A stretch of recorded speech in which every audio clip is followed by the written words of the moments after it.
Méditation du 4 mars. Dieu est amour. Celui qui n'aime pas n'a pas connu Dieu, car Dieu est amour. 1 Jean 4, verset 8. Si vous avez lu 100 ans de solitude de Gabriel Garcia Marquez, vous vous souviendrez de la peste de l'insomnie qui frappe Macondo, le village où se déroulent les scènes de l'œuvre qui valut le prix Nobel de littérature au grand écrivain colombien. Bien que la peste fût initialement bien accueillie, avec la conviction qu'on aurait plus de temps pour jouir de la vie, les ravages de la maladie devinrent évidents lorsque les villageois prirent conscience qu'ils souffraient d'un mal encore plus grave, l'oubli. Préoccupés par le risque d'oublier même le nom des objets quotidiens de base, les villageois eurent recours à la méthode consistant à les étiqueter. Table, chaises, portes, murs, lits. Ils firent la même chose avec les animaux et les plantes. Ainsi, le problème fut résolu. Cependant, ils comprirent ensuite que pourrait venir le jour où, même s'ils se souvenaient des noms des choses, ils ne se souviendraient plus à quoi elles servaient. Ils décidèrent alors d'être plus précis. L'écriteau de la vache, par exemple, disait « C'est une vache, il faut la traire tous les jours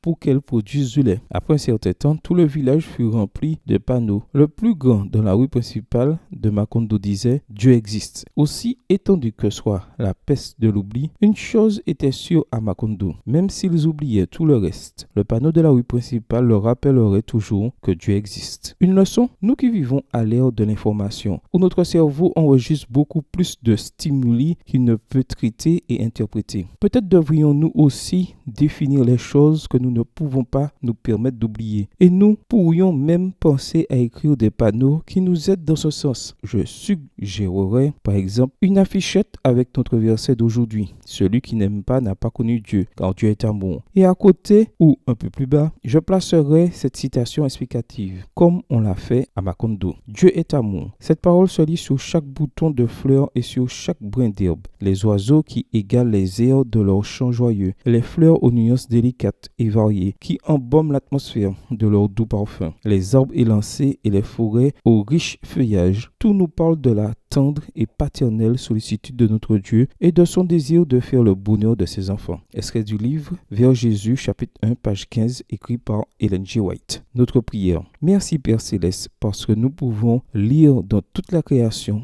ton grand amour pour chacun de nous et parce que dans ta parole, tu nous rappelles que nous sommes tes enfants bien-aimés. Bonne journée à vous et que le Seigneur vous bénisse.